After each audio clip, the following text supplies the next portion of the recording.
Emporté par le vent de la liberté, j'ai parcouru les villages aux mille visages, les nuages aux mille présages, les orages aux mille messages. Si Amagbeyon ne s'intéressait pas au vaudou, je l'aurais amené au vaudou d'une façon ou d'une autre.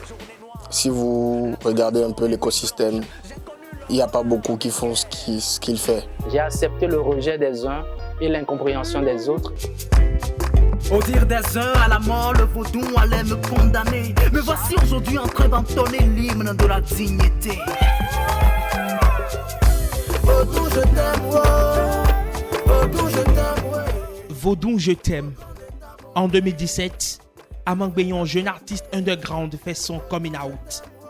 Un cantique à la gloire d'une identité pas toujours assumée. Le vaudou a toujours été victime d'une très mauvaise communication. Et moi, en tant qu'artiste, je me suis dit, oui, qu'est-ce que je peux apporter pour corriger cet état de choses? Que, à la rencontre de n'importe qui, on puisse me respecter, on puisse m'accueillir avec bienveillance et non avec cette méfiance calquée sur l'imaginaire construit par Hollywood et les campagnes d'évangélisation. Depuis, le poète, le slammer, le chanteur a entrepris d'ennoblir un patrimoine civilisationnel diabolisé, un genre de mission messianique pour redonner au vaudou sa place dans l'identité de l'homme noir. Alors Amagbeyon cherche, fouille et interroge, comme cet après-midi où il se rend au couvent du vice-premier ministre de la cour royale d'Abomey. Je voudrais savoir, quand le roi Béanzin a capitulé, quel sort a été réservé aux gardiens de la tradition du royaume de Dahomey d'alors. Tel vaudou est quoi? Tel vaudou fait quoi? Chaque fois, il vient me pose des questions. Je dis ce que je sais sur vaudou, ce que je sais sur le Fa, ce que je sais sur l'histoire de Dahomey. J'ai déjà eu à échanger avec plusieurs rois d'Abomey et tout. Sur le terrain, je suis au contact des vaudous, non. Il ne vient pas dire aux gens des beaux tests vaudou et il rentre chez lui pour faire autre chose. Non, il vit 100% vaudou et c'est quelque chose que je respecte beaucoup. Quand la coupe de sa curiosité est pleine, il s'en va déverser son inspiration en studio. C'est là que commence l'autre volet de son travail, la quête du coup parfait.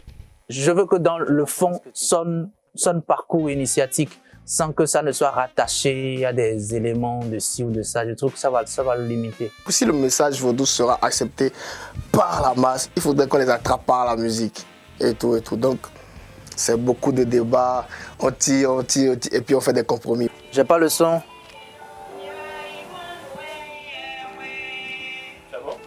Comme un funambule, Amagbeyon joue avec les mots qui sortent de l'intérieur tel un torrent. Chicoté par l'instrumental, sa poésie se fait chant et danse en même temps. Le but de ma démarche consiste juste à faciliter le vivre ensemble. Jamais bien loin d'un baby-foot pour s'aérer l'esprit, le slammer vaudou a trouvé sa voie dans l'univers artistique du Bénin depuis 2020. Il collabore avec Laboratorio Art Contemporain.